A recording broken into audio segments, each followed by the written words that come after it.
Hello. This is a Pup in the Life, and I am here um, walking in the countryside, and I was already able to jump my face into sheer and real shit. Was very big, so it was probably some donkeys or horse, but nevertheless, welcome back to a Pub in the Life. Lots of craziness lately going on the financial markets, politically, economically, and this is just to say, not an episode on financial advice. I'm a dog, so I'm not able to give financial advice, nor I'd like to give financial advice. But let me just say how we are trying to deal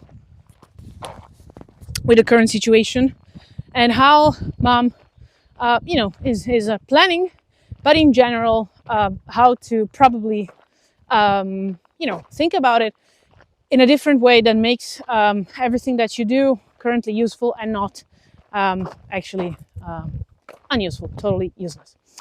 So, in today's pod, Vergola!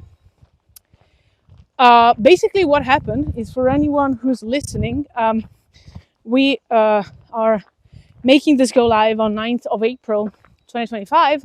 And some days ago, Trump, actually at the end of last week, Trump, who's currently the president of the United States of America for the second term, after a hiatus by Joe Biden for years, has currently announced, and has recently announced, some tariffs on basically anybody on the import and exports of goods, and import, of course.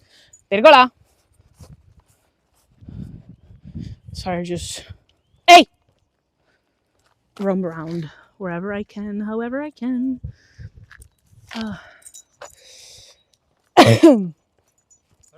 No, non morde.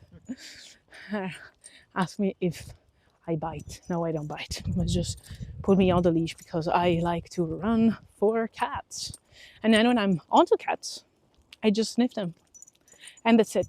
But anyways, so he announced these tariffs, and let's not get on the details of that, because basically everyone is saying that his tariffs were badly calculated, and math is not mathing. But the real deal is that stock market crashed. Everybody is panicking. People who have their wealth connected to the American economy in general, American stocks especially, are panicking. Big companies are selling. Retail investors are buying, and in general, the situation is quite bad. And so, the best piece of advice that I heard is, stand still, and whatever you have, just reinvest it in something that's not the US for now, but in general, like, keep calm. And this is nothing like, it's probably like COVID, but nothing like the serious crashes that we had in the past. And so, this is just to say, of course, part of mom's wealth is tied to, it's very differentiated in terms of ETFs. Vergola!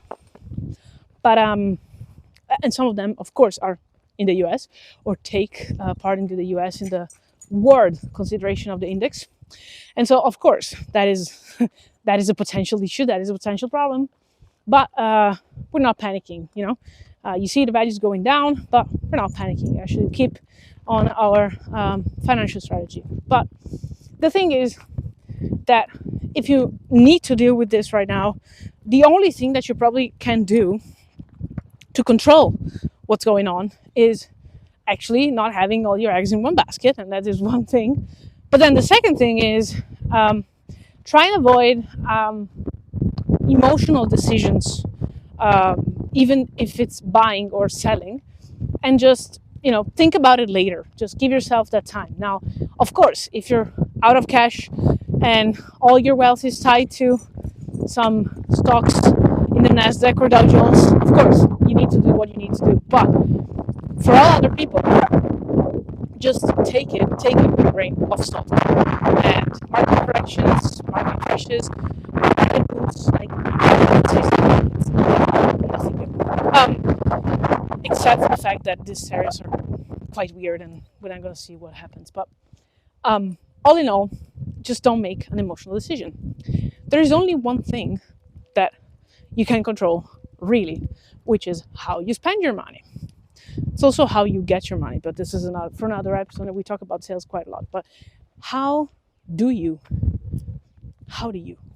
really, how do you really spend your money? Is there a way for you to save more? Is there a way for you to get a better hold of your spending habits? Can you do it with your partner? Can you do it in your family?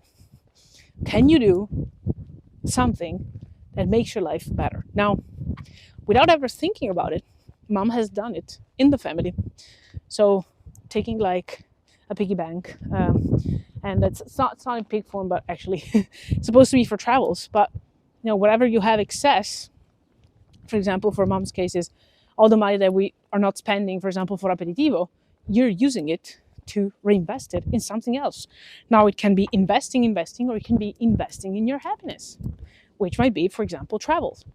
And so the real deal is that there is still something that you can control, which, for example, is spending.